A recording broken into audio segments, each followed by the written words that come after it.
The scratching in my room didn't stop when I turned on the light. That's how I knew this wasn't normal.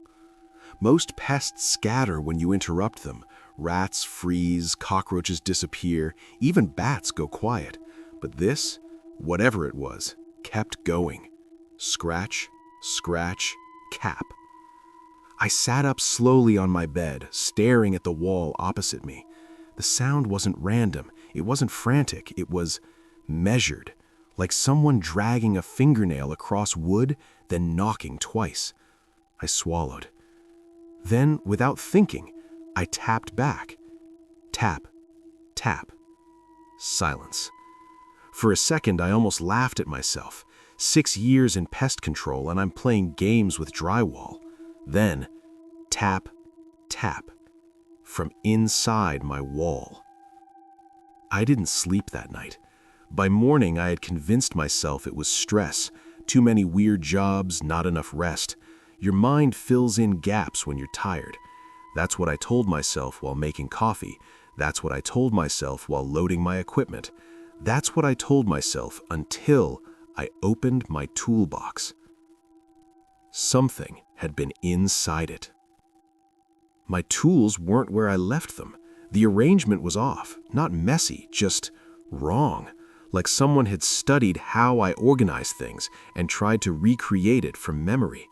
My inspection camera was placed upside down, my gloves folded too neatly, my measuring tape partially extended then retracted halfway.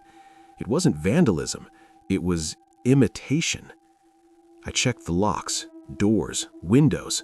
Nothing broken, nothing forced. I live alone. That was the first day I considered quitting. I didn't, because the phone rang, and I made the mistake of answering. The man on the other end sounded irritated, not scared. Something's eating my livestock, but it's not leaving bodies. I paused. What do you mean? I mean, I wake up and they're still there, standing, walking, but lighter. I frowned. I'll come take a look. His property was far outside town, the kind of place where silence feels heavy, like it's watching you. He met me at the gate, chewing on something. Goats, he said, gesturing toward a fenced area. 3 of them. They looked normal. That was the problem. I walked closer. One of the goats turned its head toward me, too slowly, like the motion had to be remembered step by step. You said something's eating them? I asked. He nodded. Check the weight. I approached the nearest one carefully. It didn't react when I touched it. That's not normal. Animals always react. I pressed my hand against its side. It felt wrong. Not hollow, but not solid either. Cut one open, the man said casually. I looked at him. You're serious? You'll understand. I hesitated. Then I pulled out my knife. The moment the blade pierced the skin, I knew something was off. No blood. The skin parted easily, too easily. Inside, there was nothing. Not empty space, not organs, just a thin layer of something lining the inside, like a mold of what used to be there. I staggered back. The goat remained standing. It blinked. You see? The man said quietly. My heart was pounding. How long have they been like this? 2 days. Something moved behind us. We both turned. Another goat stood near the fence, watching. Its body shifted. Not visibly at first, just a slight distortion, like heat rising from asphalt. Then its shape sagged. And for a split second, I saw something inside it move. Not bones, not organs, something else. Then the goat snapped back into place, perfect again. I backed away. This isn't an animal problem, I said. The man didn't respond. He was staring at me. His head tilted slightly, too slowly. How long have you been doing this job? His voice sounded off, like it was being pushed through something that didn't quite fit. I didn't answer. He smiled, and I realized something that made my stomach drop. He hadn't been chewing anything earlier. His mouth just moved like that. I left. I didn't look back. That night, the scratching in my wall changed. It wasn't scratching anymore. It was sliding, like something soft dragging itself through a tight space. I sat on my bed, frozen.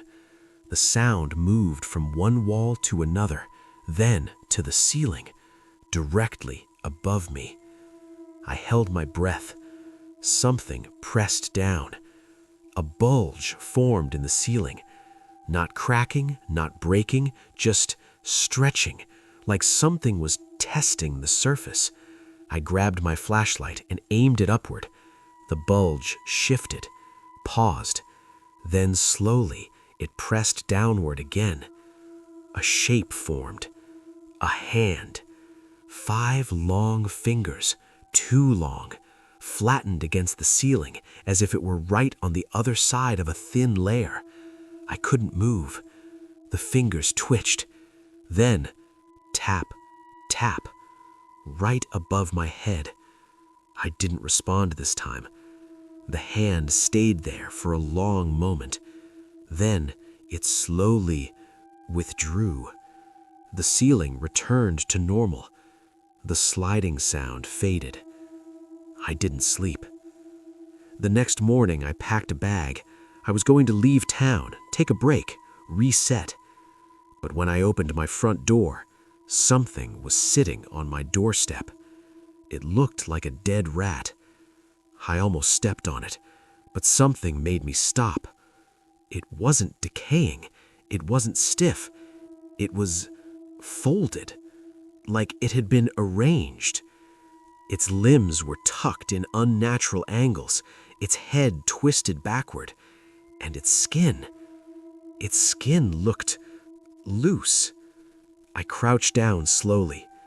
There was a small tear along its side.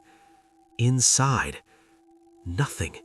Just that same thin lining, like the goat's, like something had worn it and then left it behind.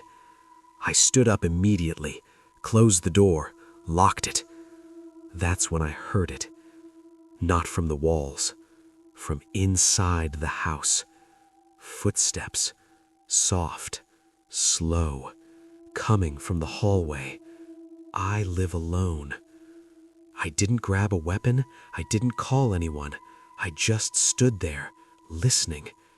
The footsteps stopped right outside my bedroom. Silence. Then, a voice. My voice. Open the door. I felt something inside me break. Not fear, not panic. Recognition. Because whatever was out there had been learning me. For days, maybe longer. I didn't move. The hand turned slowly. I had locked it, but it still turned. Just slightly, like something was testing how it worked. Then it stopped. Another pause. Then tap, tap, on the other side of the door, perfectly matching the rhythm I had used the first night. And that's when I understood something I wish I hadn't. This wasn't an infestation. It was practice, and I had just shown it how to be me.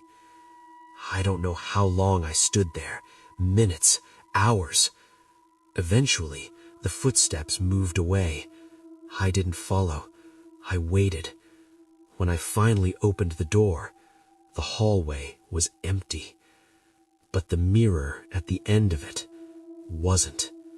My reflection stood there, smiling. I wasn't. I left the house that day. I haven't gone back since. I stay in cheap places now, never more than 2 nights, never unpack fully.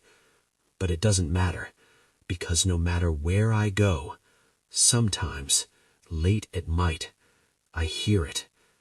Not in the walls, not in the ceiling, closer, right behind me, breathing, matching my rhythm, waiting for me to slip so it can take the rest. I am an exterminator, and I don't think I've been dealing with pests. I think I've been dealing with something that wears them, something that learns from them, something that is still learning from me. And if you ever hear scratching in your wall that doesn't stop when you listen, don't tap back, because it might already be listening for you.